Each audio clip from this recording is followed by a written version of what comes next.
howlgalkan samakaab loogu magacdaray muhiimadda la siinaa ee aad ka dareemi kartaan in taliyaha kusimaha taliyaha ahna taliyaha ciidanka booliiska Soomaaliyeed iyo taliyaha qaybta guudba ay wada jir ula jiraan howlgallada ka socda magaalada Muqdisho maantay oo ayna joogno qaybta bari ee gobolka Banaadir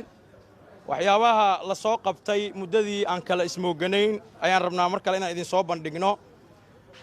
taliyaha ciidanka booliiska Soomaaliyeed ahna taliyaha ciidanka booliiska Soomaaliyeed ayaana goobjoog ka ah si loo bandhigo waxyaabahan waxaan rabnaa inaan soo bandhigno howlgalka samakaab fayskiisa koowaad talaabadiisii ugu horeysay wixii lagu soo qabtay aan ka bilaabo saldhigga Hiliwaa oo soo qabtay 6 qofood oo dhac bareera geysanaysay oo waliba la haayo isla moobeeladii ay dhaceen iyo qorigoodiiba la isla haayo iyo 4 qofood oo ciyaal weera ah oo kuwa dhibaatada badan ku hayay bulshada Soomaaliyeed ee bariyaan dambe ay ka harsan weysay sidoo kale saldhigga wadajir oo asagana ka mid ahaa meelihii ay dadku ka cawanayeen waxaa laga soo qabtay 1 qof oo watay qori AK47 oo dhacay mobile iPhone ah oo qofkii uu ka dhacay daqiiqada soo moogeenba la soo qabtay sidoo kale ciyaar weera ilaa iyo 5 qofood la soo qabtay oo saldhiggaasi ay gacanta ku soo dhigay oo howlgalkii bulshada iyo booliiska iskaashanaya ay tilmaamihii ay baxsheen lagu soo qabtay oo qaarkoodna waliba cadeyntoodii wata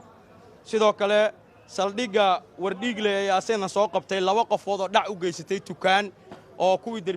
derbi ka boodeeda loo yaqaanay oo ayagoo tukaankii ay dhacay mar labaad ku soo laabtay gacanta lagu soo dhigay oo marqaati furaya oo cadeynaya isla ayagii dhacay sidoo kale aan u soo gudbo saldhigga Kaaraan oo howlgalkani buddhig u ahaa maadaama dadweynaha degmada Kaaraan degan ay aad uga cawaadeen ciyaal weero bulshadii iyo booliiska saldhigga iskaashanaya iyo howlgalka samakaab waxay ku soo qabteen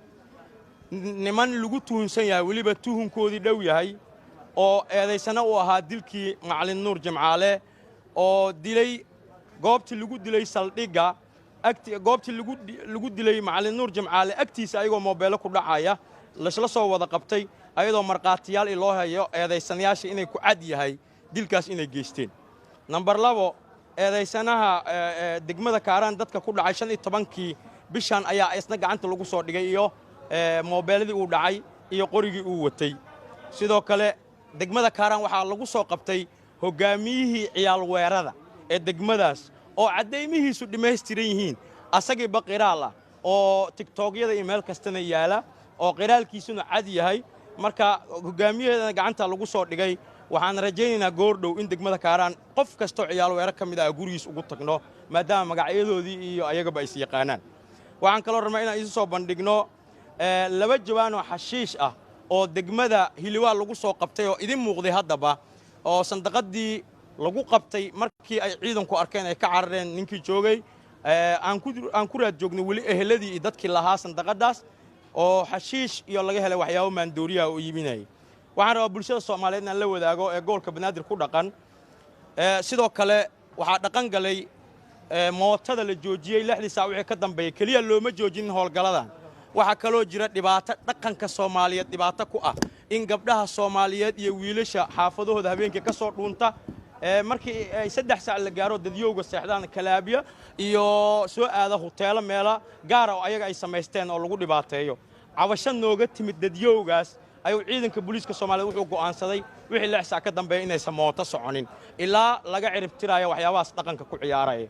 waxaana u joojinay in dhalinyarada iyo gabdhaha yar yarka ah ee xaafadooda ka soo dhuunta ay joojiyaan wareega wixii 6 saac ka dambeeyay uma aan joojin operationka kaliya booliiska Soomaaliyeed muhiimadda uu siinayo ilaalinta dhaqanka iyo diinta wuxuu u dhisay hoggaan si loo ilaaliyo bulshada Soomaaliyeed oo bariyahan dambe ku soo batay waxyaabaha maandooriya ah haddaba guud ahaan dadweynaha gobolka Banaadir waxaan ugu baaqaynaa inay u soo gudbiyaan ciidanka booliiska Soomaaliyeed sida haddaba ula shaqeeyeen dadka dhibta ku ah ammaanka dhaqanka iyo diintaba waxaan rajaynaynaa wixii hadda ka dambeeya Muqdisho inay sidii hore ka roonaanayso nabaduna ay barwaaqa noo dheeraan doonto waxaan rajaynayaa saxaafadda iyo degmooyinka ururada bulshada dhammaantoodna waxaan ugu baaqaynaa in la sameeyo wacyigelin si bulshada Soomaaliyeed ay ugu sooreyso waxyaabaha maandooriya ah oo 90% dhibaatada amni darrada ugu badan dhalinaya waxaan rajaynayaa howlgalkan samakaab wejigiisa labaad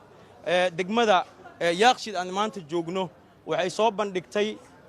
howlgalo muhiima degmooyinka iyo qaybahaba waa kala ammaanan yihiin